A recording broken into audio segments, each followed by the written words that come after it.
Okay, our topic today is sprints, how to have fun with Hank Gerritsen, W6 Sugar X-Ray. I want to mention that tonight's event is a joint presentation of the Potomac Valley Radio Club and Northern California Contest Club. Hank was first licensed in 1956 at age 11 as Kilo November 2 Sugar X-Ray in North Syracuse, New York. He holds a bachelor's and master's degree in electrical engineering from Rensselaer Polytechnic Institute in Troy, New York. He served as a career officer in the U.S. Air Force for 20 years, mostly testing aircraft, and he is a graduate of the U.S. Naval Test Pilot School. Following his career in the service, Hank spent 17 years with Northrop Grumman testing aircraft. He was the lead flight test engineer on the B-2 stealth bomber program. Hank has been retired since 2004 and resides in Mammoth Lakes, California, enjoying mountains and ham radio. He's also the vice president and contest chairman of our co-host this evening, the NCCC. So with that, Hank, the floor is yours. Go ahead and thank you for joining us. Thank you, Ken. Good evening, everyone. Welcome, and thanks for being here. After a heart attack last week, I'm a bit at a low energy level, and it's affecting my voice a little bit, so please bear with me. I remember my first sprints 25 years ago. Guys were going gangbusters. I considered myself a reasonably decent contester, but guys were sending numbers way higher than mine. I was intimidated. Boy, was I intimidated. I'm here tonight to tell you that it's not all bad. I'm here tonight to reduce the sprint intimidation factor. I'm here tonight to encourage hams who have never sprinted to give it a try. I'm here tonight to encourage hams who have tried sprints and didn't have that much fun to give it another try. I'm here tonight to tell you how to have fun in sprints. Let's get started. We'll look at sprint rules. We'll look at the sprint exchange protocol. The sprint exchange protocol is a real key to enjoying sprinting. In particular, we'll look at some QSO examples. We'll define and talk about jump balls, which at first blush are intimidating, but really are one of the most fun parts of sprinting. I'll give you my opinion on CQ versus search and pounce. We'll look at some sprint strategies for fun. We'll try and answer the question, why here? Or why sprint? I'm going to give you all the good reasons to sprint. This would usually be at the beginning of the presentation, but tonight I think it's better positioned after you get unintimidated.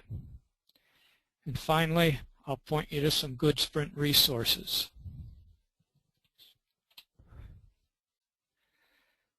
What makes sprints different? Well, first, sprints are short. Sprints fill the bill for the ham whose contest time is limited, or for hams who don't like the idea of 48-hour DX-a-thons. The Northern California Contest Club Sprint, or NS, is a 30-minute CW contest every Thursday night. It's my weekly contest fix. The National Contest Journal North American Sprints are 4 hours long, 6 times a year. 3 in February-March time frame, code sideband and teletype, and 3 more in the September-October time frame. The QSY rule is probably the most unique and intimidating aspect of sprinting. We're going to look at the QSY rule in detail, including QSO examples. Finally, the NS Sprint has a 100-watt power limit. This is an attempt to level the playing field. Well, maybe. Whether we're both running legal power or we're both running 100 watts, I'm still 2 or 3 S units below N6RO. More on the level playing field later. Unquestionably, the most unique and intimidating aspect of sprinting is the QSY rule.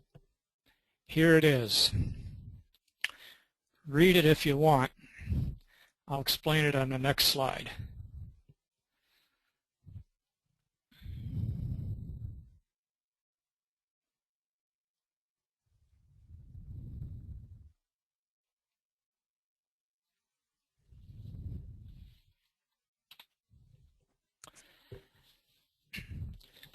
In plain English, the Sprint QSY rule says no running. You can't sit on a frequency calling CQ and running stations. If you call CQ, you can work only one station, and then you must give up the frequency and QSY. If you answer a CQ and work the station, you can work one more station, and then you must give up the frequency and QSY. Special Sprint QSY rule bottom line.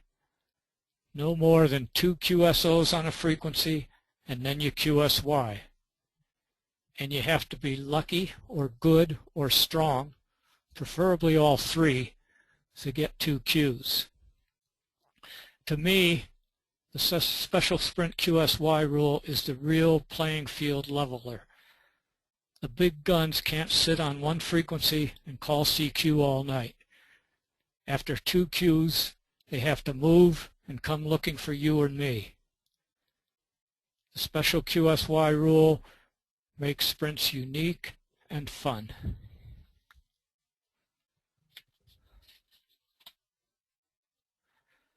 There's another unique Sprint QSY rule. The exchange information for sprints is serial number, name, and location. But Sprint rules require that you additionally send the other guy's call and your call as part of the exchange. Note that you can send all the required exchange elements in any order. We'll get to that in a minute. A few more housekeeping Sprint rules. The NA Sprint is 20, 40, and 75 or 80 meters only. The NCCC Sprint is all contest bands between 15 and 160 meters. You can work a station once per band. You can work them again on another band. MOLTs are states, provinces, and North American countries. You can work stations outside of North America for QSO points, but they don't count for multipliers. For the North American Sprint, multipliers sum across all bands. I just had that come up for some reason. Let me see if I can get rid of it. It's not showing on the screen here, whatever it is. So. Okay. Anyways, for the NA Sprint, you work a multiplier on one band and then work them again on another band, and he only counts once. For the NCCC Sprint, you work a multiplier on one band and work them on another, he counts twice.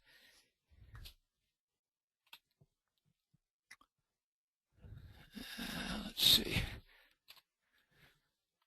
Sprints have their own vocabulary. Inherit the frequency. This has to do with the special QSY rule.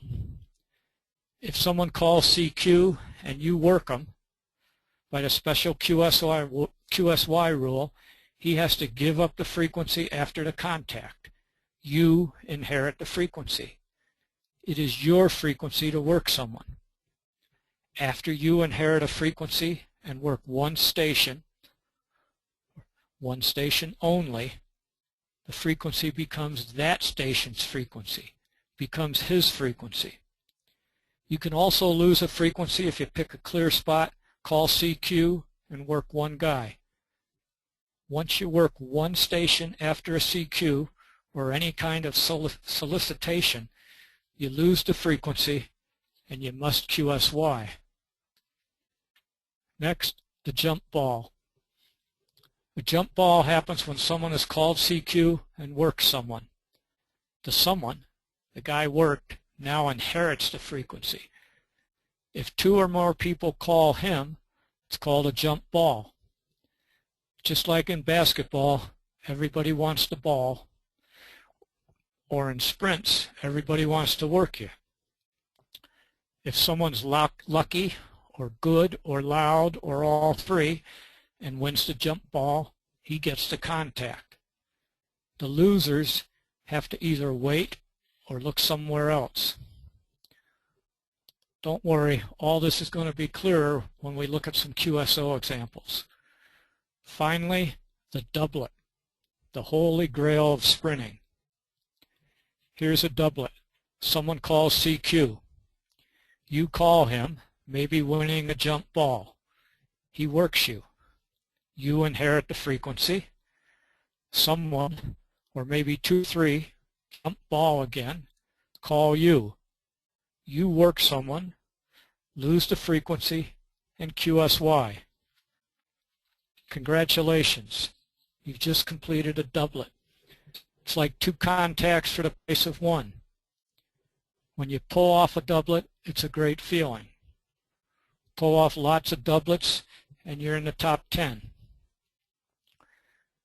Okay, all this vocabulary may seem a bit overwhelming, so let's look at some QSO examples to make it clearer.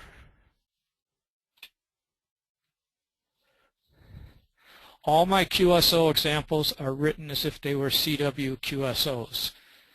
Sideband and teletype contacts follow exactly the same protocol.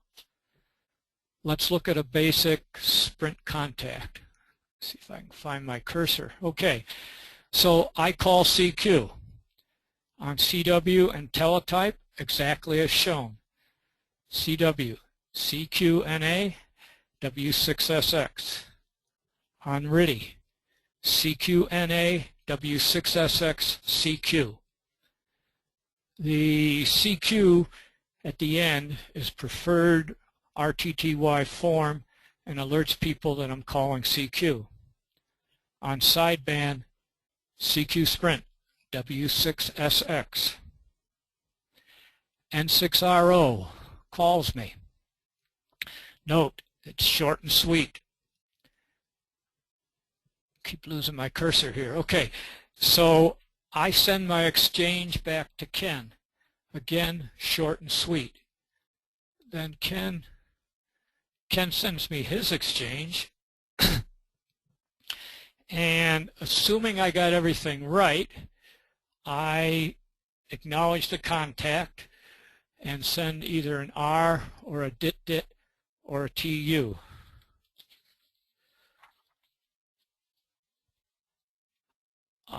On code, just R, DIT or TU.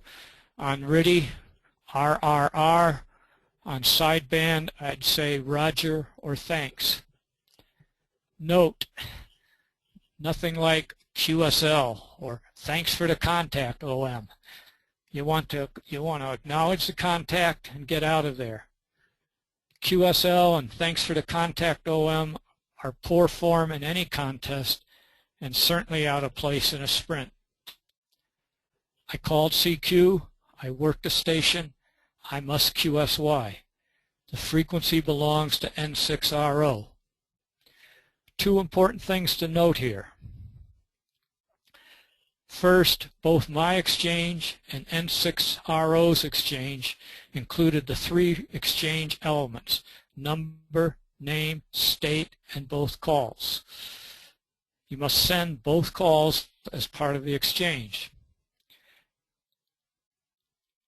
And second, note where the calls were sent. The guy you're working's call is always sent first. So in this case, W6SX is working N6RO, so N6RO's call is sent first. In this case, or this exchange, N6RO is working W6SX, and W6SX is sent first. But the placement of your call when you send an exchange depends on whether you are losing or inheriting the frequency. In this example, I'm losing the frequency, so my call comes before the exchange elements of number, name, and state. It's going to be N6RO's frequency, so he puts his call after the exchange elements at the end. When stations hear his call at the end, they know it's going to be his frequency. Okay. Whoops. Okay, so next, the jump ball. I've worked Ken, I've QSY'd, Ken inherits the frequency, and he stands by. What he hears next is garbage. He can't make out any call at all. Best thing for Ken to do is to keep quiet. N6TV and W6RGG both try again, and this time W6RGG wins out. He wins the jump ball. So the contact proceeds as before. This time N6RO sends his call before the exchange elements here, because he's going to lose the frequency. And then Bob, W6RGG, sends his call after the exchange elements because he's going to inherit the frequency. N6RO acknowledges the contact and he QSYs. W6RGG inherits the frequency and listens for calls. If he gets no calls, W6RGG will call CQ. So here's an example of a fill. I've sent my information already to N6TV. N6TV sends me his exchange, and again note that his call is at the end because he's going to inherit the frequency.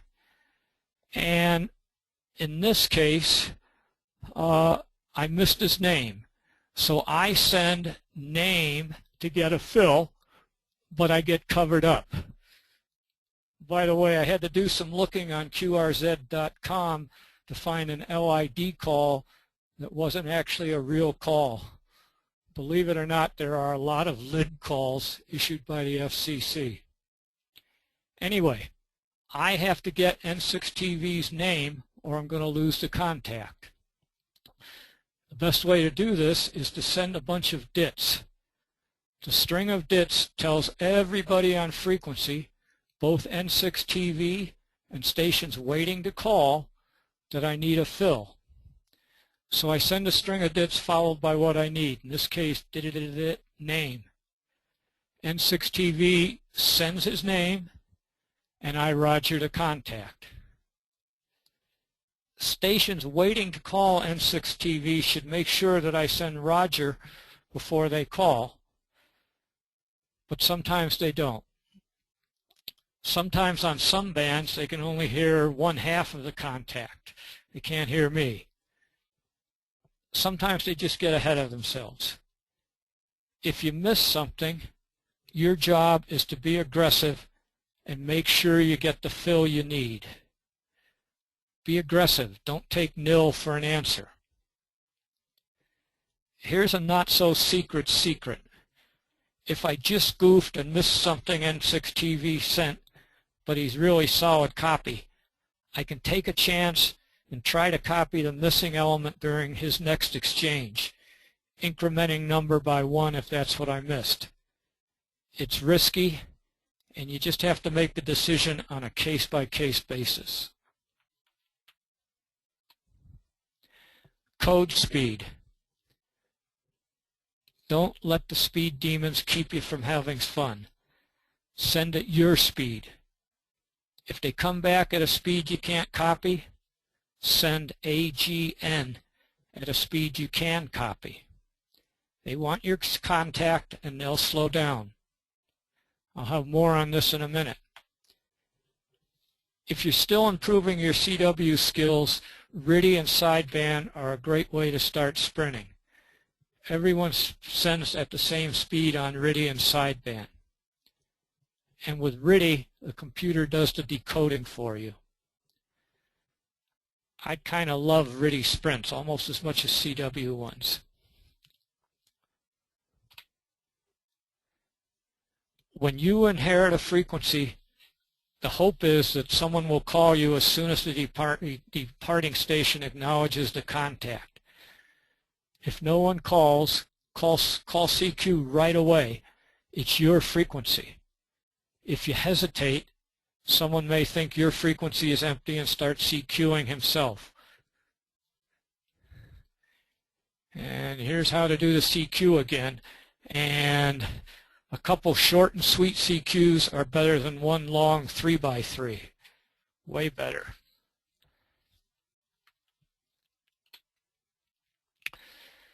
Search and pounce or run. There are never-ending debates about search and pounce versus running.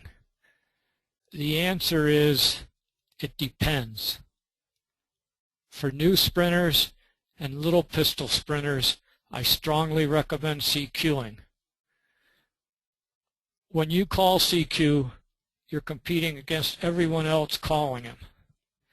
It feels good to win a jump ball, but it doesn't feel so good to be continually frustrated when you lose jump balls.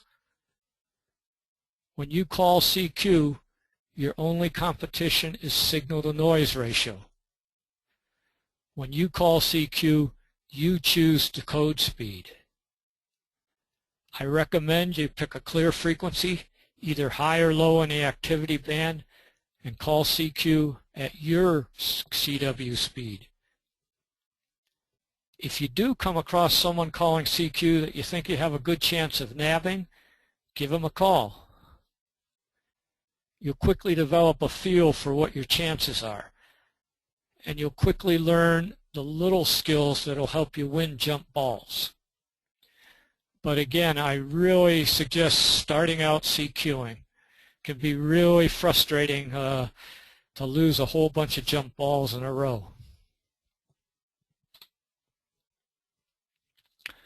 One of the things that's had a huge effect on my sprint scores and fun meter is a tip from N6TV.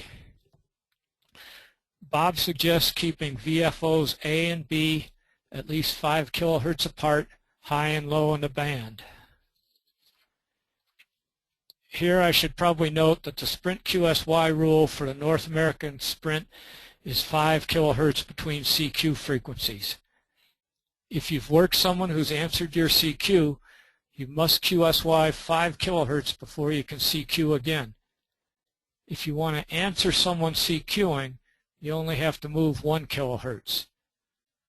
Bob suggests keeping VFOs A and B 5 or more kilohertz apart and bouncing back and forth between the two VFOs.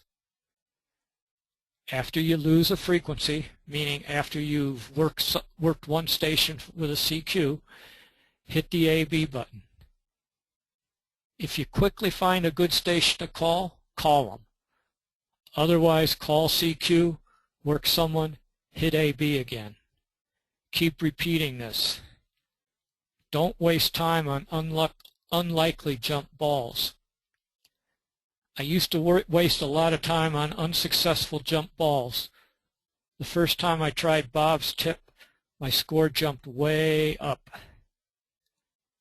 I suggest that unless you have a really rock crusher signal, A being CQs will get you a lot more contacts and contesting jump balls. One final note. The NCCC Sprint QSY rule is 1 kilohertz for both calling someone and for calling a new CQ. Since it's only 1 kilohertz for NS, I don't bother with AB. Instead, I just twirl the VFO knob. Let's talk more strategy. North American sprints are 4 hours from 0100 Zulu to 0400 Zulu. Those are Saturday night. That's start time of 9 p.m. daylight time on the East Coast and 5 p.m. on the West Coast. The first hour or so is generally concentrated on 20 meters. Then most everybody moves to 40 until around 0230 or maybe 0245. And then the last part of the contest is mostly on 80 meters or 75 for sideband. The first 20 or 30 minutes on each band is hectic and intimidating.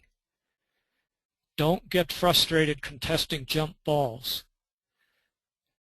During this first part of each prime band segment, I suggest using the AB tip and bounce back and forth between the high and low fringes and call CQ. After things calm down a bit on each band, it's time to try answering a few CQs. If you don't have a lot of luck answering CQs, go back to CQing. I made my highest sprint score ever mostly answering CQs. You can really waste a lot of time contesting fruitless jump balls, and your fun meter will plunge into the red zone. Sometimes you can make hay by going back to a band. The single op 2 radio guys are looking for CQs on the non-prime bands. They'll answer your CQs and they'll answer at your CW speed. And you can often pick up new multipliers on the non-prime bands. Also, don't hesitate to go to a new band early. Sometimes you can make a bunch of contacts before the main event feeding frenzy starts. Bottom line, be flexible, work bands that give you contacts and multipliers. Following a crowd sometimes isn't the best sprint strategy when sprinting. One of the nice things about sprinting is that logging programs make it all easy. My first sprints were done with paper logs, paper dupe sheets, and no memory keyer. Those were the good old days, I guess. I, for one, am glad we have computers and logging software. In particular, contest loggers take care of automatically switching between run and search and pounce. This includes putting your call in the right place when you send your exchange, depending on whether you're going to lose or inherit the frequency. Not only does logging software make the contest easier, but sending in your log after the contest is a piece of cake. Take advantage of logging software and let it do the work for you. Okay, here's what I promised. Finally, why sprints? Sprints aren't your standard issue contests. They take some getting used to.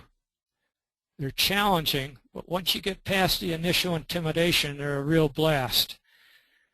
Once you get past the initial intimidation and become comfortable with the sprint format, sprints are very satisfying. Sprints improve your contesting skills.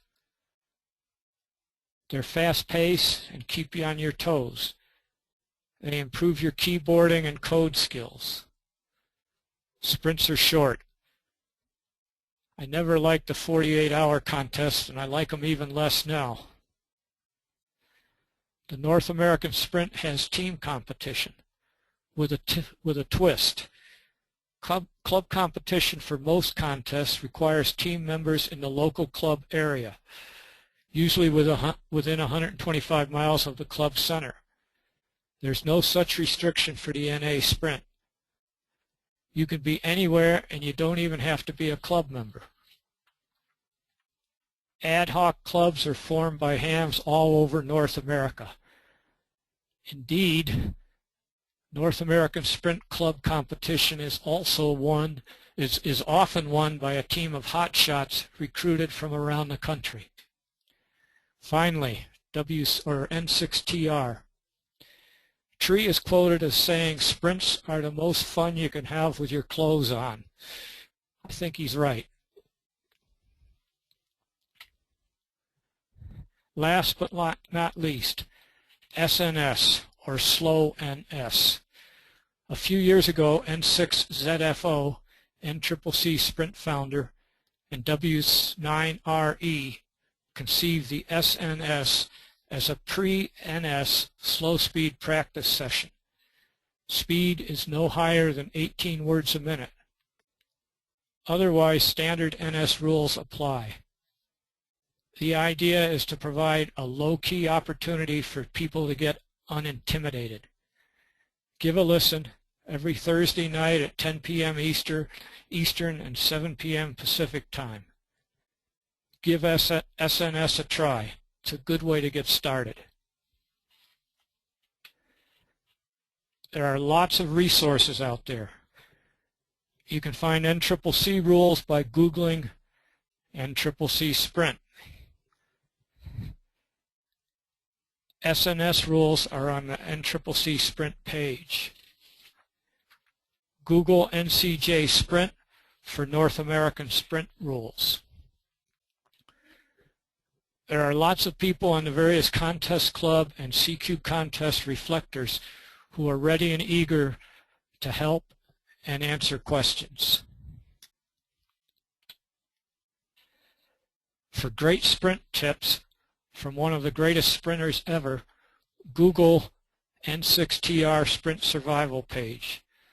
This page is it's just a treasure trove of sprint information. The Sprint Contesting Wiki has a lot of very good information. Finally, I'm glad to answer questions or help with N1MM and TR4W contest logger setup.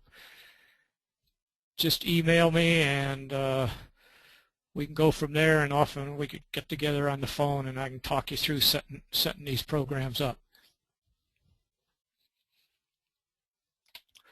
Coming up, well, just about every Thursday of the year we have SNS and NS. The CW North American Sprint happens this Saturday night. Northern California Contest Club is sponsoring a practice session for the CW Sprint Friday night, 0230 to 0300 Friday night Zulu. The Sideband NA Sprint is coming up on 17 September. I think that's a week from this weekend. And the RTTY Sprint will be 8 October.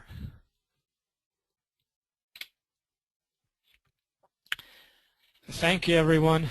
I hope to work you in a sprint real soon. Okay, Hank, very good. So we'll go ahead and take some questions if anyone has a question. Let me go ahead and throw this one out first. Allow maybe a chance for someone to answer here.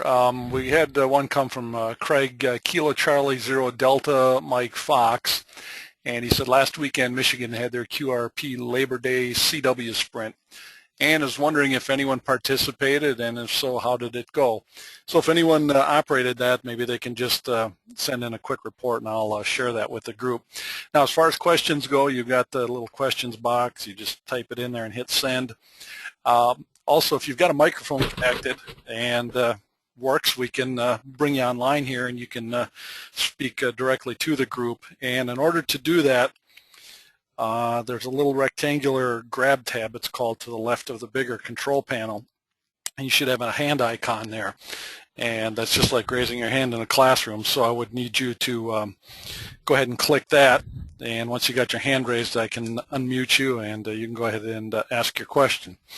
So with that, go ahead and fire in any questions you got here, and we'll take those, and otherwise, if not, we'll go ahead and wrap this up in a little bit. Hank, we'll just have you hold the presentation role there in case you need to go back to any of your slides. So just drag here a bit and see if we get any questions or if anyone's got any feedback on the Michigan QRP Labor Day CW Sprint from this past weekend. And go ahead. Yeah, I was going to say I wish I had some feedback on it. Unfortunately, I was in intensive care in Reno.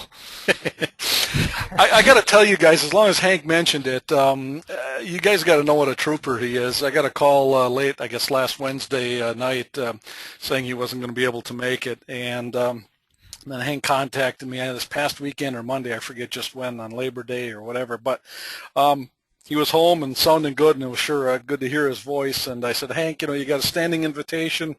When you feel up to it, we'll be happy to host a presentation. And he said, listen, let's do it this week. I'm anxious to do it. I want to do it before the sprint, and so here we are, and appreciate you doing that, Hank, especially in light of what took place there. And W3MC says wishes you a full and speedy recovery.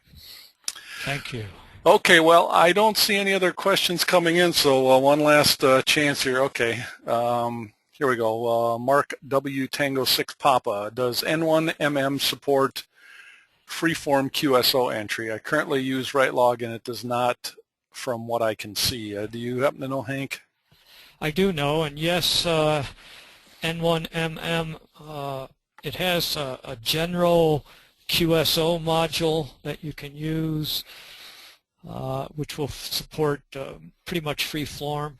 It also has a DX module that will support free form.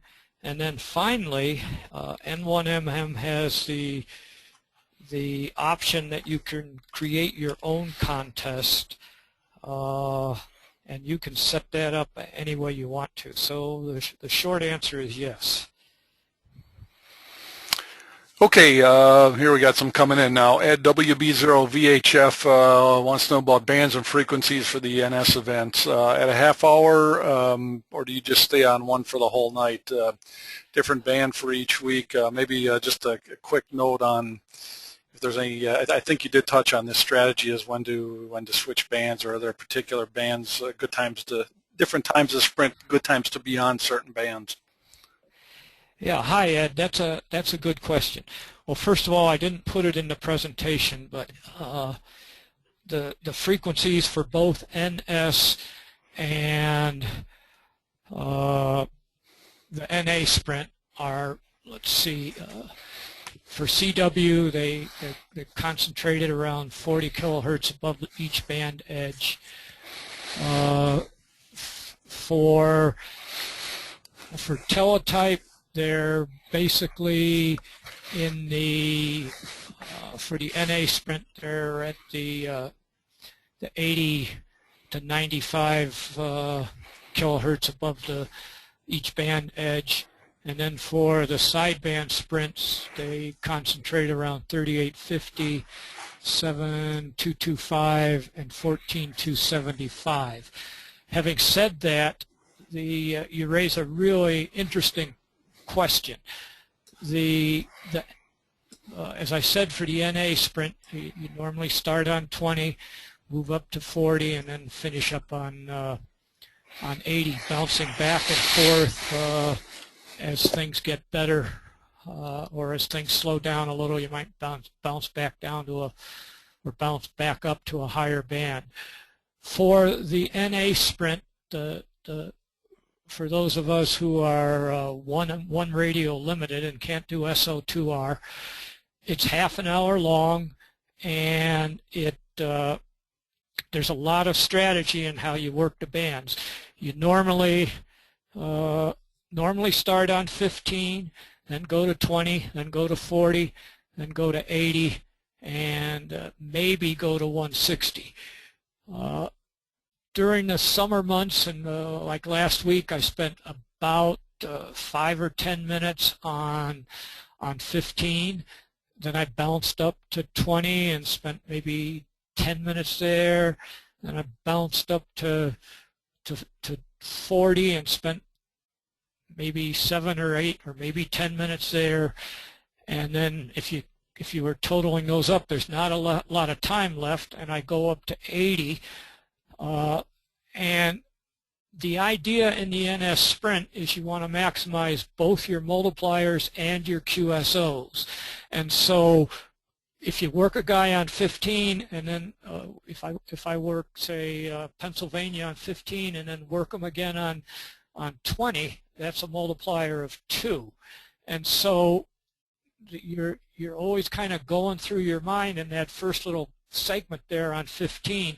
Okay, the QSO rate has dropped down, but I'm still picking up new multipliers. Is it worth staying on 15 and getting those new multipliers and then trying to make the QSOs up when I move up to 20? And then you get the same decision process when you go from 20 to 40. Is it time to go to 40 yet? Am I going to make up QSOs on 40 and even pick up new multipliers on 40? And then finally at the end, you may still be working pretty good on 40 from a QSO point of view, but you want to go up to 80 and try and pick up a couple multipliers there. Now, when I say a couple multipliers, that's how it is for me out here on the West Coast. The guys on the East Coast probably have a better chance. It's probably better for them to go to 80 a little earlier because there's a lot higher density of multipliers that they can work on 80 than there is for us out here on the West Coast.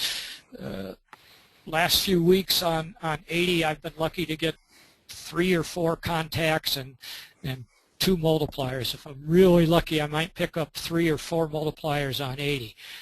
Now, during the winter, once things start to get dark, I think, I know that all that's going to shift a little bit.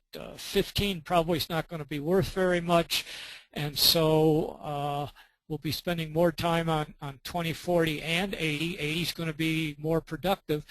But then the question is, okay, do I leave 80? When do I leave 80 at the end and go to 160? Not because I'm going to get a lot of contacts on 160, but I can pick up 2 or 3 quick multipliers. That was a long answer to a short question. No, that's fine. One other thing, Paul, K9 PG mentions that the Midwest types have been known to start on 40 so they can work each other before the band starts to go long. So that may be something to remember as well for those of you in the Midwest. One thing I did send out a chat message to everyone during the presentation, and Mike W9RE reminds me, in case you didn't pick up on that, the sprint starts at 0000 UTC, and I think, Hank, you may have mentioned that's 9 p.m. East Coast time. That's actually 8 p.m. Eastern Daylight Time. So for those of you on the East Coast, probably knew that already, but it's an 8 p.m. start. Okay, a couple more here, and then we'll go ahead and wrap things up. Tom W4 BQF, is there anywhere we can conveniently get N1MM macros for the sprint? Hi, Tom, and thanks for all the contacts. Yes,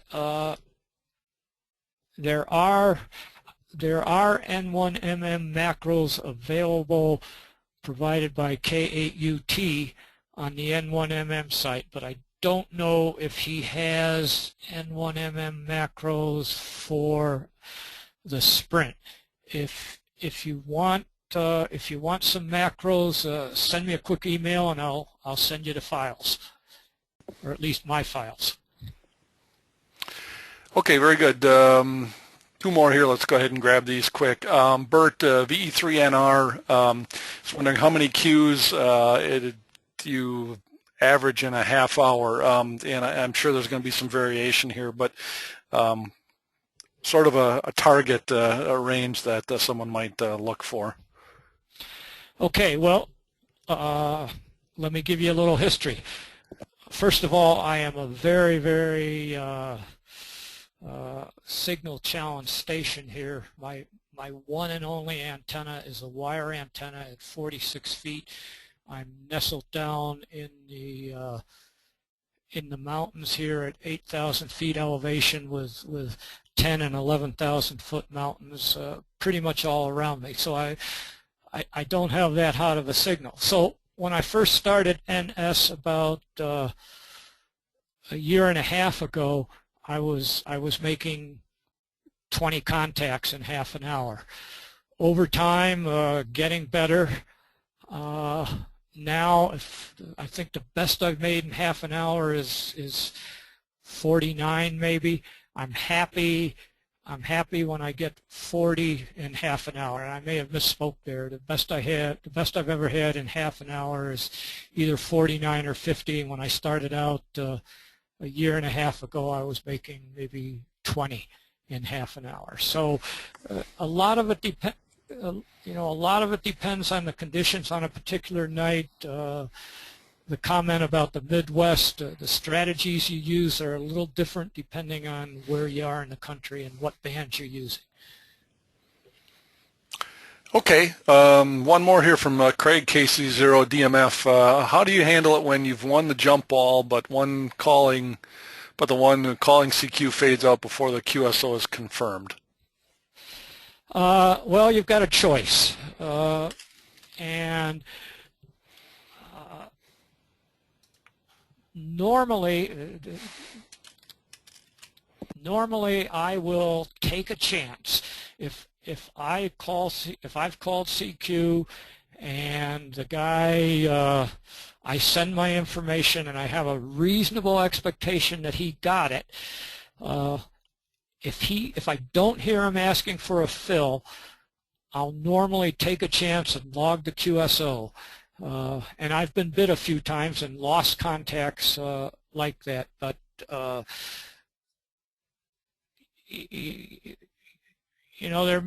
maybe are two ways of thinking about this.